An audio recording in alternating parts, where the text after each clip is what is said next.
This is CGTN, China Global Television Network.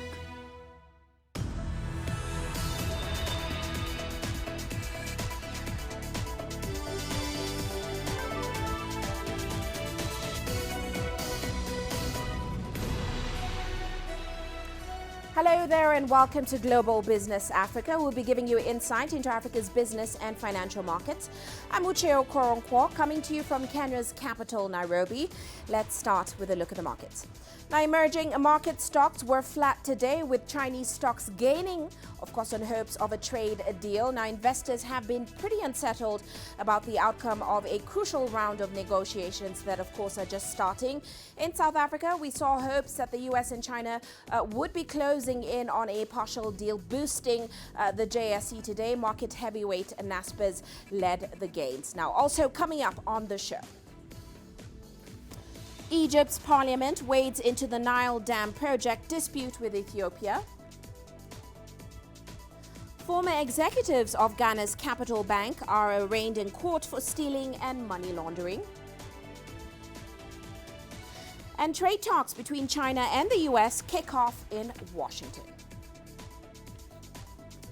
Well, we begin the show in Egypt, where the parliamentary speaker, Ali Abdel Al, has asked for an ad hoc committee to be set up to lead future negotiations with Ethiopia on the issue of its Renaissance Dam.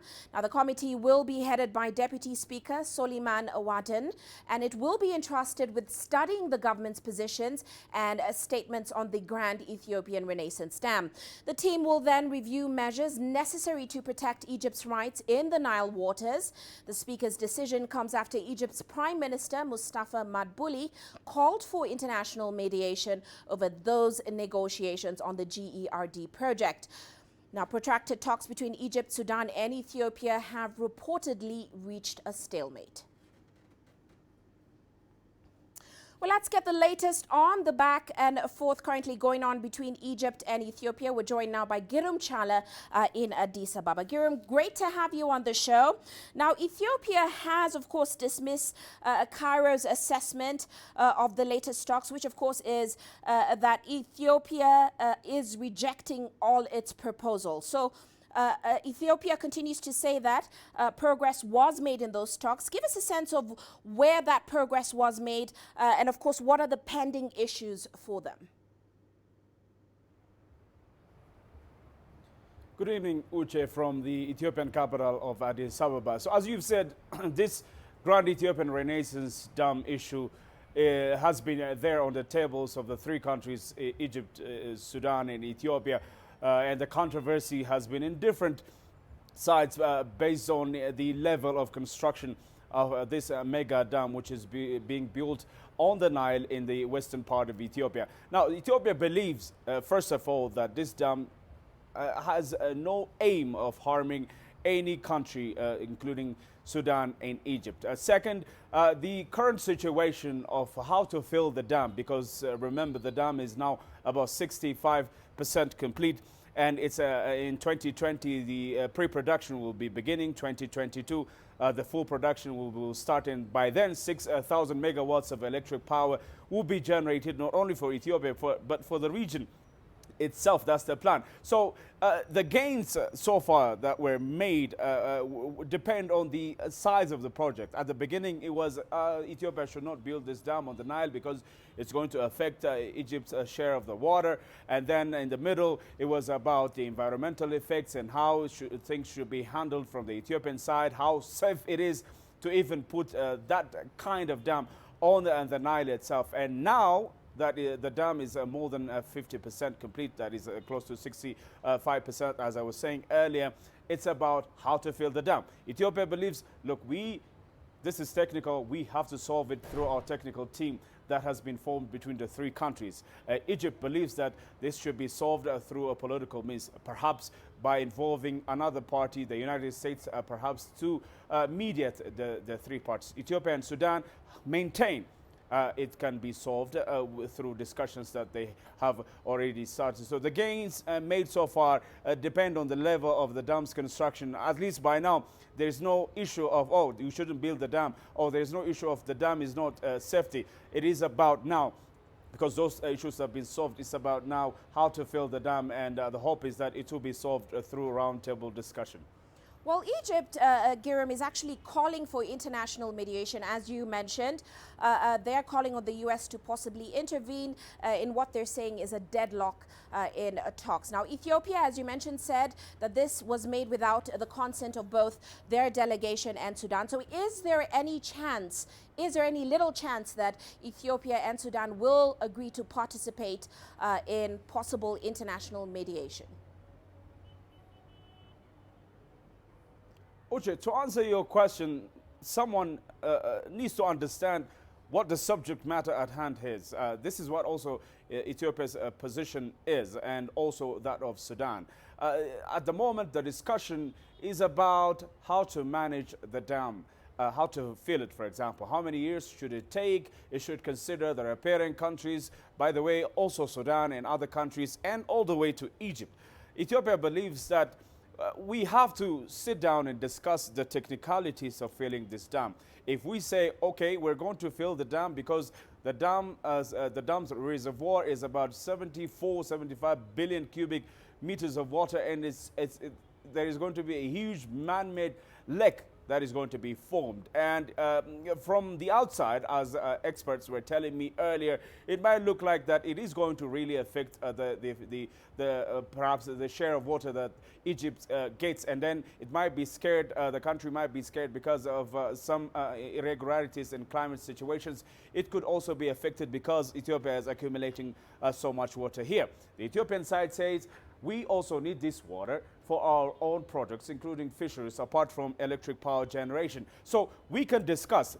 Droughts could also happen in this country because of the climatic situation. Rainfalls might be also low. So we might, discuss about these things through the filling process. But at the moment, if we sit down and say, okay, you have to follow this proposal that Egypt is proposing for Ethiopia and Sudan to accept, and otherwise another party should be involved in the discussions, I don't think, based on the information I have from the Ethiopian Foreign Affairs Ministry as well, that neither Ethiopia or even Sudan are going to agree on the participation of another party in these discussions, because these are, time and again said, are issues of technicality and could only be understood by those people who are experts on the matter, which the three parties have already formed and should address these matters. We hope that's going to be the case, but so far, unfortunately, there is no date that has been fixed for the negotiations to continue. Well, thank you so much for that update, Girum. Great to have you on the show. Of course, that's Girum Chala. He's joining us in Addis Ababa. Well, let's move on now. The World Bank has cut its economic growth forecast for sub-Saharan Africa for 2019 to 2021 by about 0.2 percentage points from its earlier projection. Now, the lender is citing a slowdown in fixed investment and policy uncertainty in the global economy. The bank says that the region's economy is expected to grow 2.6% this year from a 2.8% projection in April. It said growth would rise to 3.1% in 2020 and 3.2% in 2021.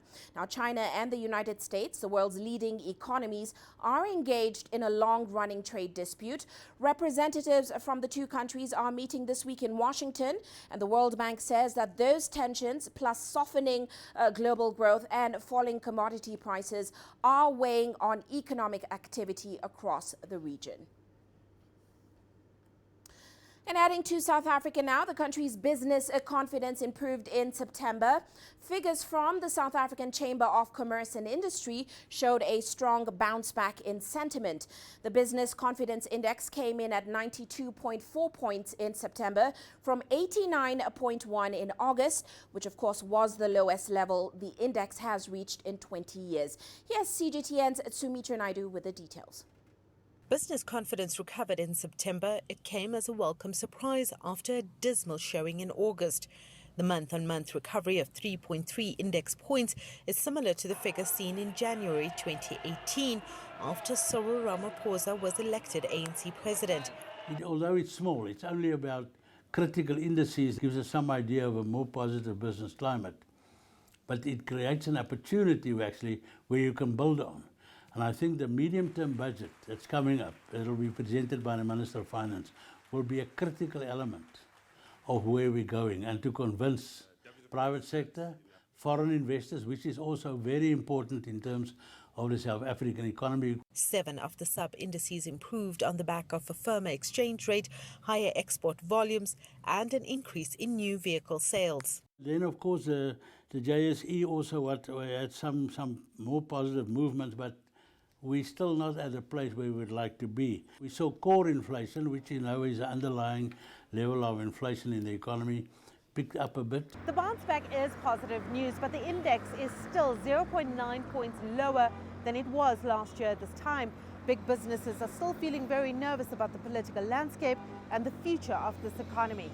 Cass Kavadia from the Banking Association South Africa says government needs to restore confidence. That shouldn't make us complacent, but at least it gives us some breathing space. Those state-owned enterprises that are not strategic but have the possibility of viability with restructuring and so on, let's restructure them, including looking at ways and means of including private capital into those state-owned enterprises, right, and private expertise. And then those that are not strategic and have absolutely no possibility of being viable, we've got to take the hard decisions of either selling those or working them down, and those are the discussions we need to have. A ratings decision from Moody's is expected next month, while the agency suggested it may hold off on dropping South Africa to junk. It seems local and international investors will only get back to real business once that hurdle is crossed. Sumitra Nadu, CGTN, Johannesburg, South Africa. Now, in Burundi, the central bank has begun a crackdown on forex bureaus that have been selling dollars at twice the official rate. Now, the operation has seriously affected small-scale traders who are unable to access foreign currency. When the political crisis erupted in 2015, the exchange rate of Burundian franc against the dollar almost doubled. Now, analysts are saying the Bank of the Republic of Burundi lacks adequate foreign currency to satisfy the market, despite imposing tough measures on private forex bureaus. Now, the government also announced that forex bureaus will have to increase their capital to $81,000 from about $54,000. They had about a year to comply with that directive.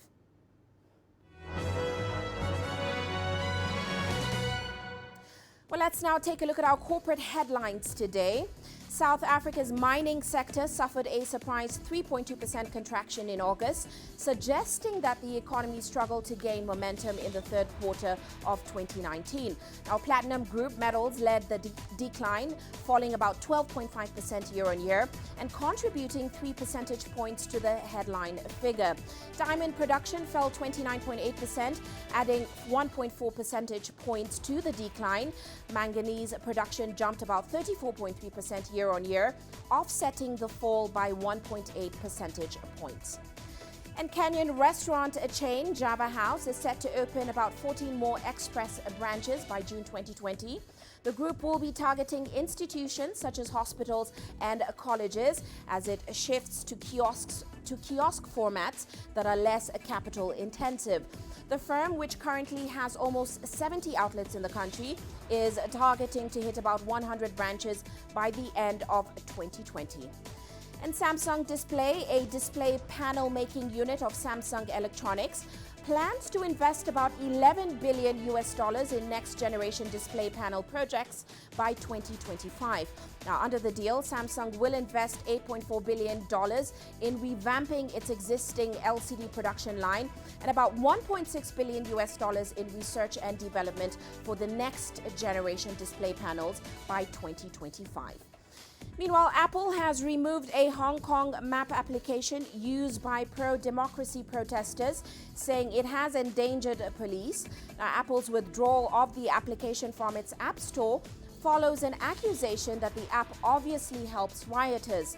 The financial hub has been gripped by protests for 4 months now, and there have been regular clashes between hardcore demonstrators and the police. And that's a look at our corporate headlines.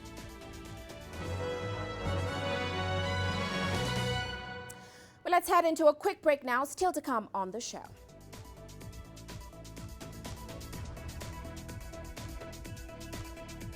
former executives of Ghana's Capital Bank are arraigned in court for stealing and money laundering. And Chinese entertainment app VSkit gains huge traction amongst Nigerian youths. The world economy as we know it is about to change. Global business reports highlight emerging markets, developing countries, and dynamic sectors worldwide. We feature top analysts and newsmakers to provide perspectives on every facet of business. From an on-the-ground perspective, we provide you with balanced and objective assessments. Fast, sharp, and insightful. Global business, only on CGTN. Every story starts out like this. Okay. We'll head up now. But beyond the rush of the numbers, there's always a more fundamental question. What happened? Who has been affected? When market-moving decisions are made, who's responsible? And why? Let's get some reaction on ground. Joining us in Johannesburg is Uche Okoronkwo. Hello, Nairobi. This is how all stories begin. See how they end. Only on Global Business. Africa is the nexus of enterprise, and Global Business will tell you why it matters. From the mega investment projects to multi-billion-dollar mergers and acquisitions. Africa today collects, just in terms of revenues from taxes alone, $545 billion a year. If you take 10% of that and you devote it to the energy sector, problem solved. All this on Global Business, weekdays at this time on CGTN. Economic data out of the country. The country's foreign currency reserves.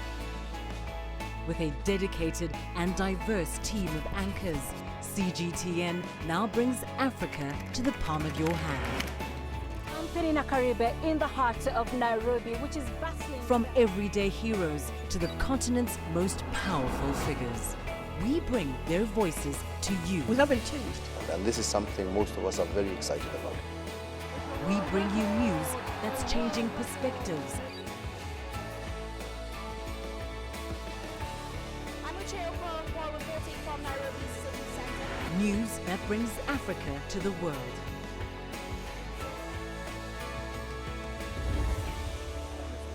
CGTN. See the difference.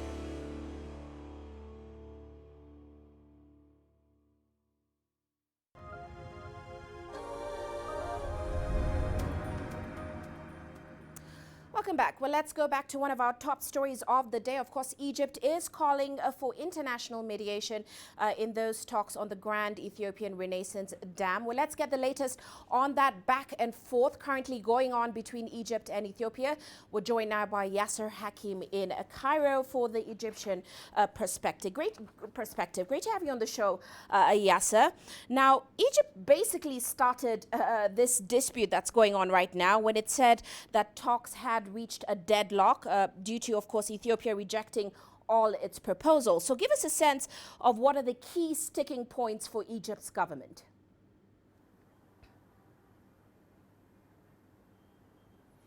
Yes, most of the issues have been resolved, and two major sticking points we're going to mention away from all the complicated technical issues. And for Egypt, that's her share of water, Egypt's share of water every year. Egypt wants the dam to release around 40 billion cubic meters per year for Egypt from the reservoir. According to Egypt, that Ethiopia has said that a maximum of 35 billion cubic meters will be allowed for Egypt. At the same time, there's also an issue with the number of years to fill the dam.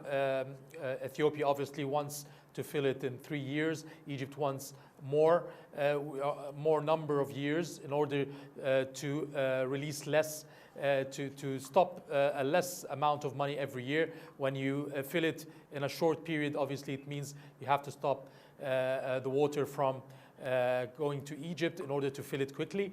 For Egypt, they want it to reach at least maybe 7 years even, so that the water cannot affect the flow to Egypt.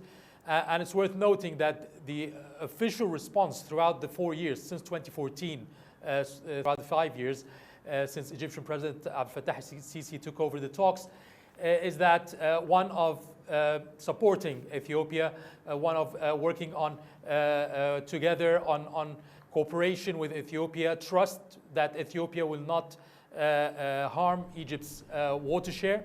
However, this week we've seen a shift for the first time since the talk started. There's a shift from the Egyptian perspective, and we're talking about the official perspective. It's always been the public opinion or the media that has been criticizing Ethiopia, and the Egyptian government has been defending the Ethiopian stance.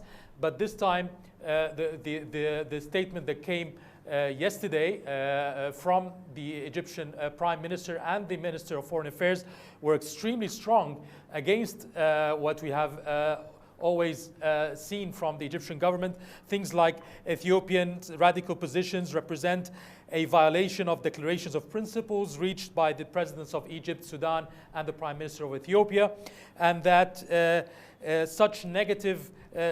such consequences would lead to negative consequences for stability in the region. Such actions would lead to negative consequences.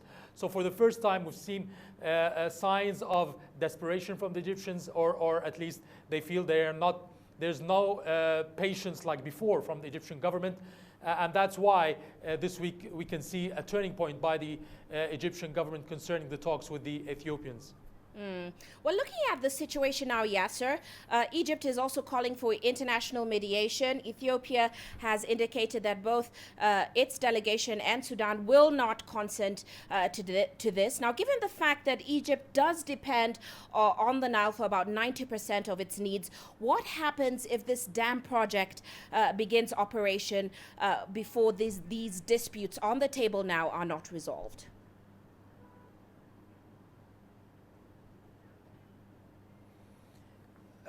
If I can hear you well, what we're seeing now, the next step for Egypt, if the dam goes ahead, is obviously Egypt said it will continue dialogue. There is no talks about any other action. However, Egypt wants mediation from the international community and to try to find ways to at the same time to bring other sources of water. Egypt already faces poverty, water poverty. The sources of water is the Nile, like you said, 90%. That's 55 billion cubic meters per year. And the rest, around 5 billion cubic meters from other sources.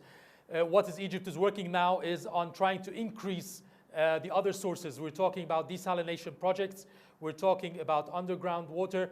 And we're talking about trying to change the consumption traditions of water to lesser consumption. A plan has been put in place from now to 2037. It's a plan about $60 billion to establish more desalination projects.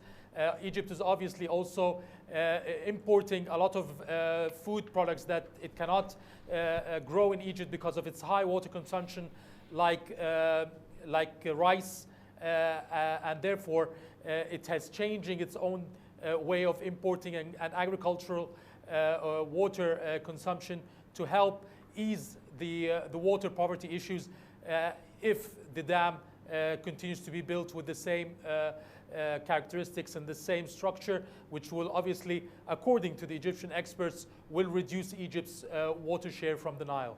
Right. Well, as always, great to have you on the show, Yasser. Many thanks for that update. Yasser Hakim joining us there in Cairo. Well, let's move on now to Ghana, where the former CEO of the now defunct Capital Bank has been charged over his role in the collapse of the lender.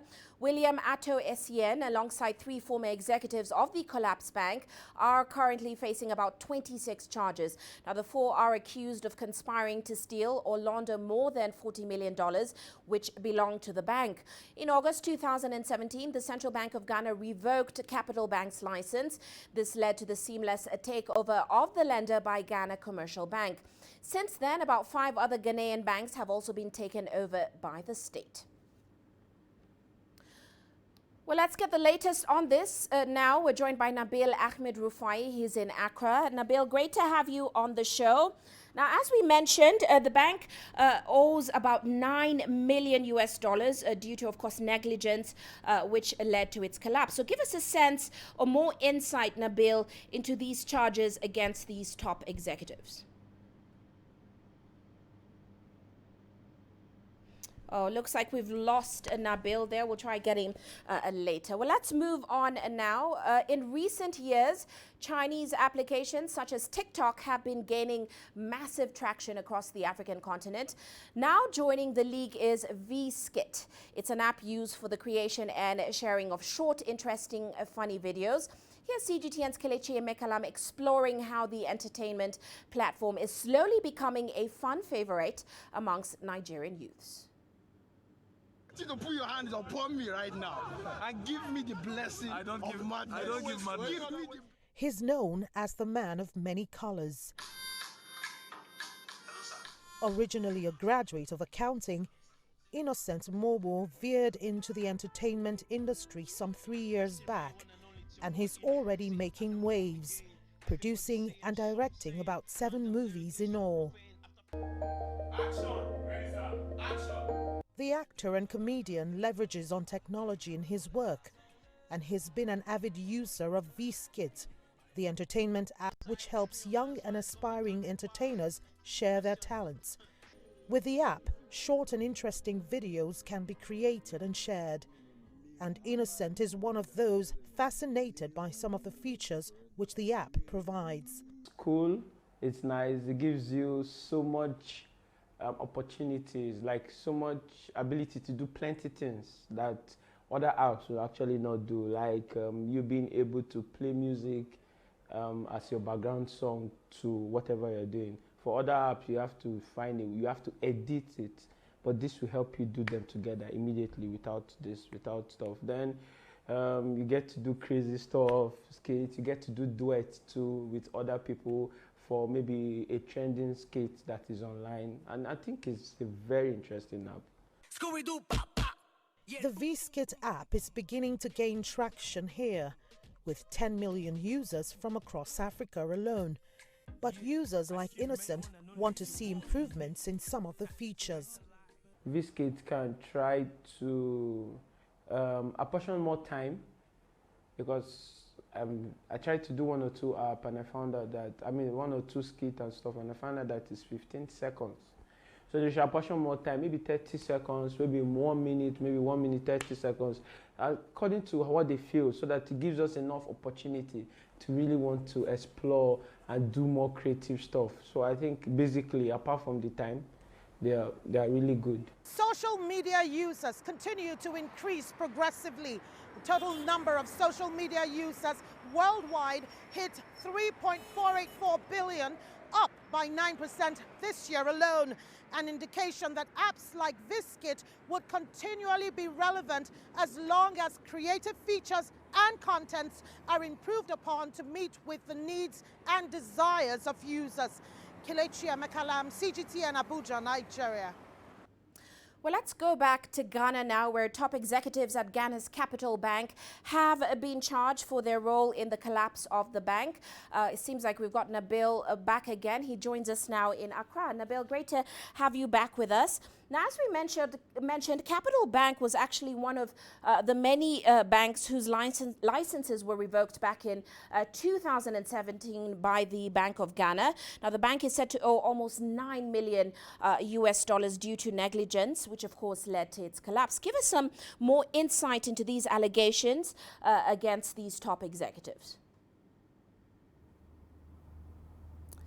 Uche, so these top executives have been slapped with 26 charges by the court, and these charges actually revolve around conspiracy to steal, stealing, and also money laundering of the funds belonging to the banks running into millions of dollars. So basically, although the charges are 26, all the indications on the fact sheets of the charge sheets of the from the court shows that it's hovering around, conspiracy to steal, stealing, and also money laundering of various sums of monies running into millions of dollars. Well, Nabil, so far we know about 420 financial institutions, of course, including Capital Bank. They've been closed by the Bank of Ghana. Are there any other top executives from these financial institutions facing similar charges? For now, there are no other top officials of these defunct banks who are facing charges. But what we know is that the receiver who was appointed sometime last 2 years to look at resolving issues of depositors of two main banks, that's UT Bank and the Capital Bank, has indicated that these other bank, UT Bank, is facing legal actions. We are not privy to the charges that have been proffered on them as yet, but we know that legal actions are taking. Unfortunately, looks like we've lost Nabil once again. We'll try to get him on air one more time. Now let's move on. Elsewhere, oil and energy industry leaders from across Africa are meeting in Cape Town, South Africa. The 3-day annual Africa Oil and Power Conference is focused on the substantial role of the continent's energy sector and, of course, how it plays on the continent and how it empowers other African industries. CGTN's Travis Andrews was there and brings us the following report. With Brent crude hovering around the mid-50s mark, it is a point of departure that has become part of many conversations here, as leaders in the oil and gas sector work to develop Africa's upstream capabilities. The African Oil and Power Conference has positioned itself as an important platform for high-level discussion on a multitude of issues concerning Africa's energy agenda, which so far seems to be on a steady footing. We're at least in a stable place with an oil price that stays, between $57, $60. That does encourage ongoing activities. But for the African continent, either a higher oil price or more competitive investment terms are going to be needed in order to encourage a lot more oil and gas exploration. The exploration in Africa overall this year is higher than in previous years, so it's encouraging. For many, energy in Africa is an important issue, with South Africa's integrated resource plan already set to procure 27 gigawatts of energy, some derived from independent power producers. But gas to power is being closely pursued by other countries with an abundance in the resource, including Equatorial Guinea, who have gone through an unprecedented amount of licensing rounds to pursue their resources. We are very happy because there seems to be a lot of interest on Equatorial Guinea, especially about our policy of exploration. So I clearly see a lot of drilling next year coming up, explorers, mainly for oil, but also for gas, because we are working on this new gas mega hub initiative to gather gas to do methanol or other products. Natural resources, though, employ just 1% of Africa's total workforce, so there's enormous scope for growth. For some African countries, the key focus remains the beneficiation of gas, which estimates show can create an additional 1.6 million jobs. It is not good when you're having a lot of resources in the ground and we're not spending time to give the company the permits, approve field development plans, and drive that up. You know what that delays? That delays jobs, that delays taxes, that delays investment, that delays new entrepreneurs. Going forward, though, many believe African producers cannot afford to sustain themselves without an oil price that is high enough to attract new exploration activity, and that a $60 to $70 mark or even higher is the only viable figure that can begin to stimulate the industry on the continent. That's Andrews, CGTN, Cape Town. Well, you're watching Global Business Africa. Let's take a quick break now. Still to come on the show.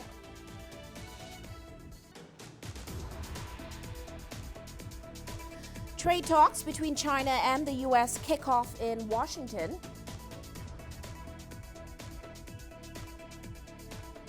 And Malaysia starts the nationwide testing of cutting-edge technology.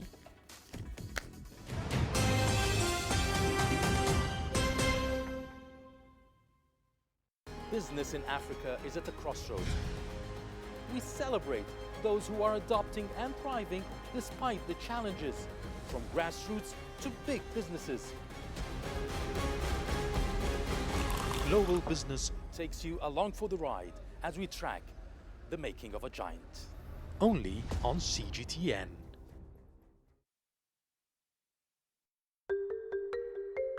How will your world change today? What happens here? What happens there? Or what do you make happen for yourself? If it matters to you, it matters to us too. Your stories are the stories that need to be told. Africa Live. Find your voice.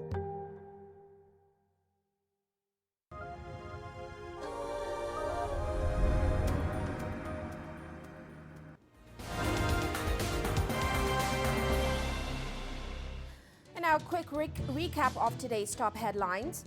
In Syria, heavy clashes are underway on the border villages between the Turkish military and the Kurdish-led Syrian Democratic Forces. Now, the Kurdish-led forces say Turkish airstrikes have killed at least 5 civilians and 3 SDF fighters. Ankara's incursion into the war-torn country aims to eliminate what President Recep Tayyip Erdogan calls a terror corridor on Turkey's southern border.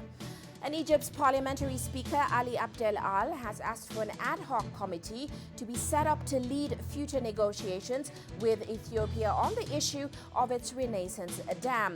Now, the committee will be headed by Deputy Speaker Soliman Wahdan, and it will be entrusted with studying the government's positions and statements on the Grand Ethiopian Renaissance Dam. Protracted talks between Egypt, Sudan, and Ethiopia have reportedly reached a stalemate. And heads of state, CEOs and global health leaders who gathered for the Global Fund meeting in France have raised at least $13.9 billion to finance the fight against AIDS, tuberculosis and malaria over the next 3 years. A dozen heads of state and government, mostly from African countries, were attending the 2-day Global Fund conference. The donations from governments, philanthropic donors and the private sector will be used to finance health programs in more than 100 countries. And the World Bank has cut its economic growth forecast for sub-Saharan Africa for 2019 to 2021 by about 0.2 percentage points from its earlier projections. The lender is citing a slowdown in fixed investment and policy uncertainty in the global economy. Of course, World Bank cut sub-Saharan Africa outlook for 2019. And that's a recap of today's headlines.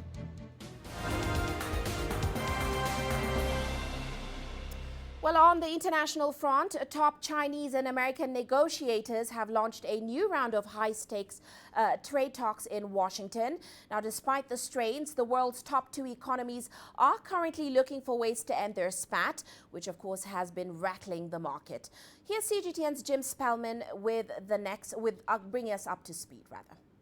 The U.S. side will again be represented by U.S. Trade Representative Robert Lighthizer and Treasury Secretary Steve Mnuchin. The Chinese delegation will be one of the largest yet, including the Minister of Commerce and Governor of China's Central Bank. The team is led once again by Vice Premier Liu He. At the invitation of the United States, Vice Premier Liu He will hold the next round of high-level economic and trade consultations with the U.S. We hope that the U.S. can work together with China to meet each other halfway and promote progress in consultations on the basis of mutual respect, equality, and mutual benefit.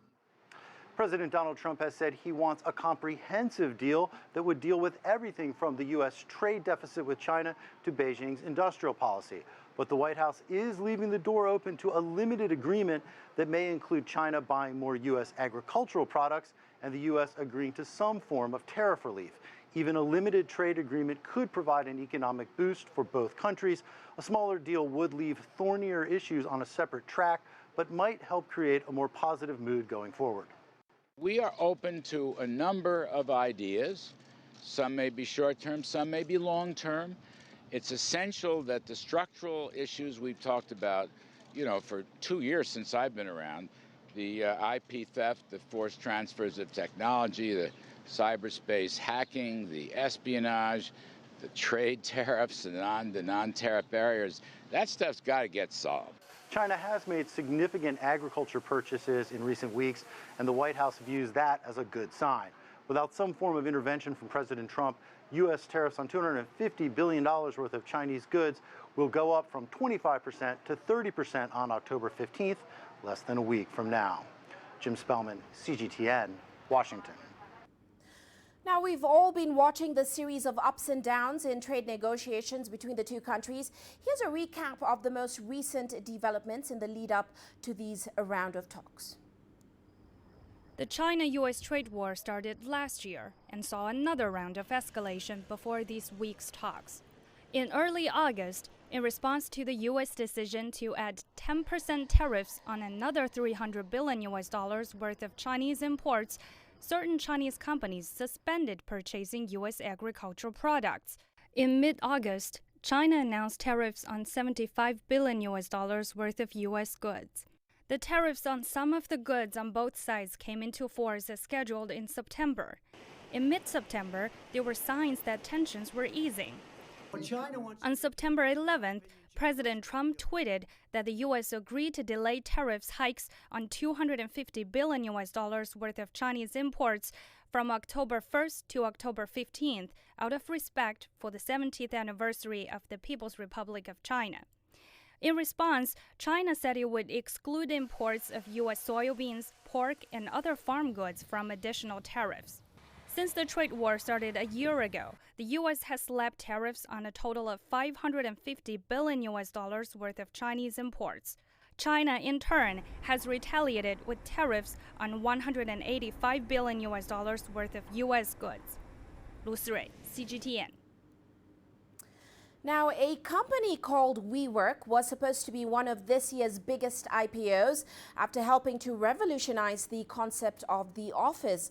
However, late last month, the company shocked the markets by withdrawing its IPO. And since then, WeWork has been facing one bad headline after another, as CGTN's Yuwen now explains. WeWork, or WeCo as it's now named, has been expanding rapidly in recent years as it sought to transform commercial real estate around the world. But since it backed out of its IPO, the company has faced credit rating downgrades, reports of mass job cuts, and the resignation of founder and CEO Adam Neumann. The listing was supposed to help it secure a crucial $9 billion in loans, but once they got a look at the balance sheet, investor enthusiasm cooled rapidly. As recently as August, it was valued at $47 billion. But despite claiming an annual doubling in revenue since 2016, WeWork has still never turned a profit. And for a startup in the sharing economy, investors found that concerning. Uber makes money by connecting up drivers and passengers and taking commissions from them, an asset-light firm, while WeWork is more of a landlord instead of a shared economy and a technology startup. Also, investors can deal with the fact that startups are not yet making profits. However, what they cannot accept is that it lacks cash, which deems the company's profitability.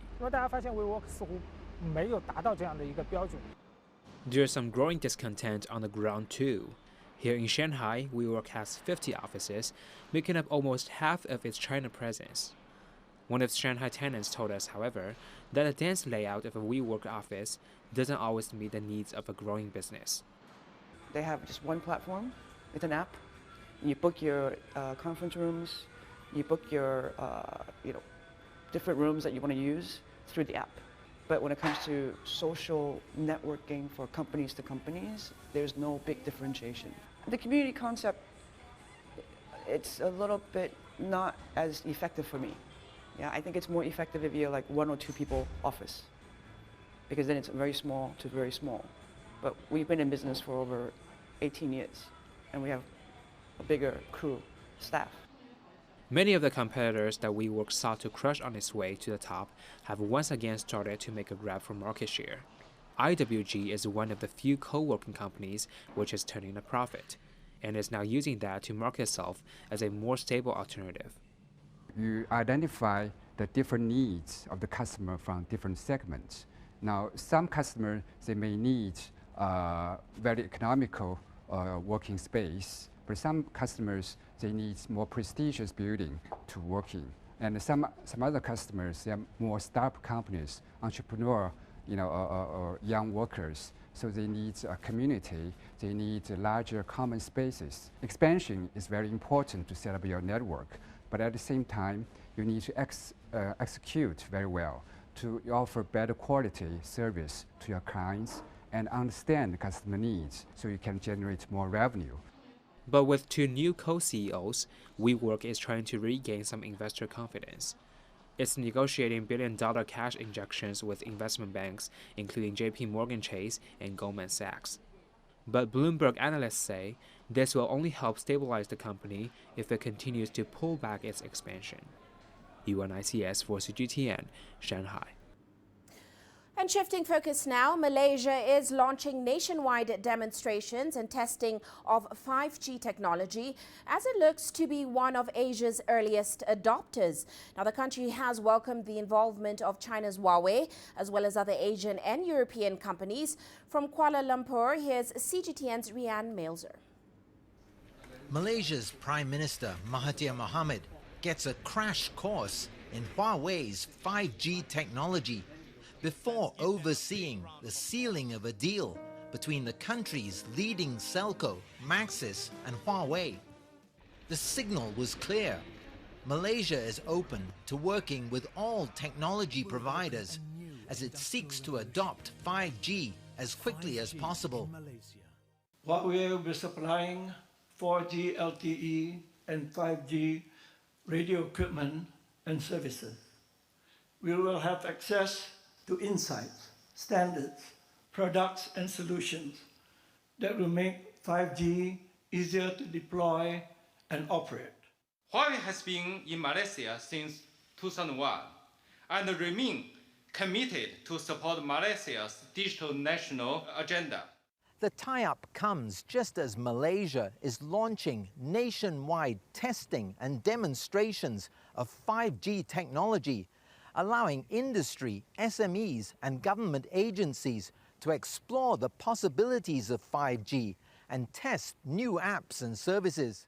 This is the last day to chase. Malaysia is taking an unusual approach, involving the government and all the country's telcos, as well as their technology partners, including Huawei and ZTE.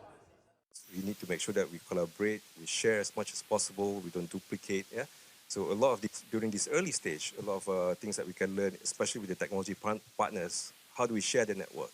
How do we optimize using the spectrum with each other so we don't actually overinvest? So as a country, we can invest smartly in this new technology. The 5G demonstrations and trials will focus on ways to bring the benefits of this new technology to diverse industries, including agriculture, oil and gas, tourism, education and transportation. Ryan Meltzer, CGTN, Kuala Lumpur. Meanwhile, American digital money transfer platform PayPal has gained Beijing's approval to buy a controlling stake in a Chinese payment firm. Now, the latest deal makes PayPal the first foreign payment platform to provide online payment services in China. Our reporter Chen Tong has the details.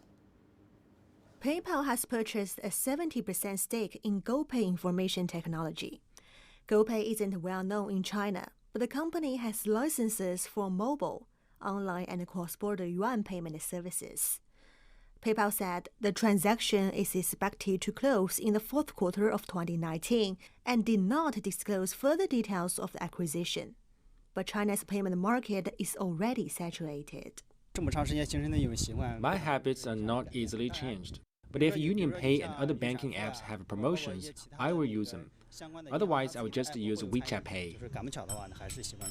iResearch data show that Alipay's market share in China has reached more than 53%, followed by WeChat Pay with some 40%. the two giants have nearly monopolized the market, making little room for PayPal's GoPay and other companies to carve out a share. It takes time to get into the market and do promotions and marketing strategies. Most people in China don't know GoPay, so it's hard for them to get into the B2C market because there is almost no space for firms outside Alipay and WeChat Pay. Industry analysts thus believe PayPal's further business expansion will be in the B2B market to serve domestic companies in cross-border transactions, which is exactly what the American company specializes in. PayPal's cross-border financing services can already be used by Chinese consumers. But with the acquisition of GoPay, its business is expected to further expand in the area. PayPal needs to understand the real needs of smaller-sized companies. If they can meet the needs of these clients, they will have opportunities. But whether PayPal succeeds or not, entering the Chinese market is still seen as a milestone in the financial sector. Early last year, the People's Bank of China announced it was opening the domestic market to foreign third-party electronic payment firms. Chen Tong, ICS for CGTN, Shanghai. Well, let's move on now and take a look at how commodities performed today. We saw oil prices falling, and that's on concerns of lower fuel demand as talks this week between the US and China, the world's two largest oil users, are not expected to help end a trade war. Now, gold edged tentatively higher on those mixed signals over the prospects for those negotiations. Of course, the market is extremely nervous right now. Traders are saying that everybody's really positive towards the price of gold, but of course they're waiting for some sort of assurance or confirmation on those trade talks. Well, let's head into a quick break now. Here's a look at what's still coming up.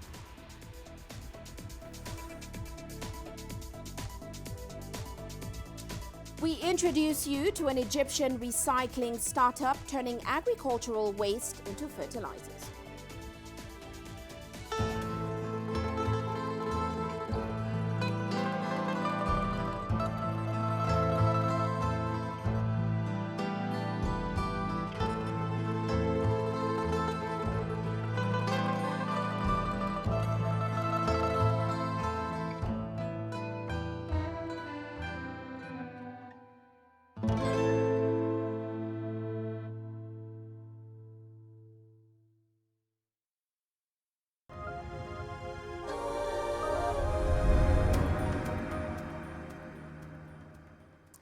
Let's head to Egypt now. A total of 80 million tons of garbage is collected each year, with most of them ending up in piles on the streets of Cairo. But now, one agricultural tech startup in the North African economy is hoping to fix this. Here's CGTN's Adel El Maroui with the story of Baramoda, an Egyptian startup that's turning agricultural waste into organic fertilizer. There is more than 10 million acres of agricultural land in Egypt. Annually, they leave an estimated 38 million tons of waste. For decades, getting rid of that waste has been a burden to the nation, but these young entrepreneurs have seen an opportunity. I found out in my village that there are huge waste remains that get dumped from sugar factories. They are either thrown away or they get burned. After some research, we found out that they can be processed and turned into fertilizers.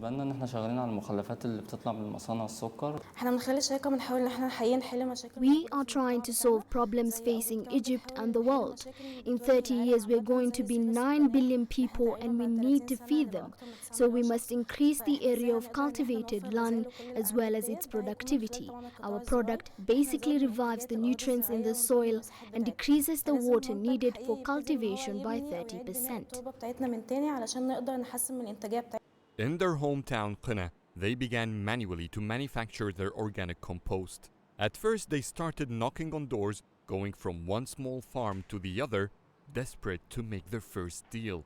The very little excitement from the local farmers they saw, together with the belief in their product, made them take a little risk. It was challenging to market our product in the beginning. Our clients are mainly farmers who are quite poor or small consultants. We tried to inform them that the product is more natural and can replace chemical fertilizers. It was no use, so we offered it without prepayment. And to give more guarantees, we said if you didn't like the results, we wouldn't even take the money later. When Baramoda began, they aimed to produce 500 tons of their organic fertilizers annually. In few months, they increased that figure 20-folds. By the year 2020, they should operate a new factory that will produce 100,000 tons every year. They say this compost saves 20% of cultivation costs while increasing productivity by 15%. Adil Al-Mahroui, CGTN, Cairo. Now, if you're very familiar with Nigeria, chances are that you must have heard of the city of Aba in Abia State, which is in the country's southeast region. It is one of Nigeria's industrial clusters and the biggest shoe market in the West African sub-region. But a new set of shoe manufacturers are now competing to put another southeast Nigerian state on the map. Here's CGTN's Adeji Badmus with that story. Many of the shoes you find in Nigerian boutiques are branded made in Italy or made in China. But fact is, they're most likely made here. Welcome to Nkwele Ezunaka Shoemaking Cluster, the home of local shoe manufacturing in Anambra State, southeastern Nigeria. It's the second biggest shoe manufacturing hub in Nigeria's southeast. And as you can imagine, everyone is like a busy machine here, from the old to the young, male and female. Everyone here makes different kinds of shoes, and from here, the shoes find their way to markets across the country and beyond its borders. The market was established as a cluster for all shoe manufacturers for adults, children, men, women, students, and all paramilitary groups. Anything footwear is manufactured here. The current unemployment rate in Nigeria stands at 23.1%. And for many youths who couldn't get white-collar jobs, the shoe market represents an entrepreneurial opportunity and financial security. One of them is Chukuma, who is a trainee under one of the shoemakers here. Some of my mates not on the street. There are some of my mates who are roaming the streets, stealing and picking pockets. My joy is that I found myself here in this business. At the completion of my apprenticeship, I will establish my own business to pursue a career in shoemaking. So I'll be The Anambra State government commissioned the shoe manufacturing market in 2007 and gave us loans of about $1,400 each to about 800 shoe manufacturers in the market under the Anambra Small Business Agency.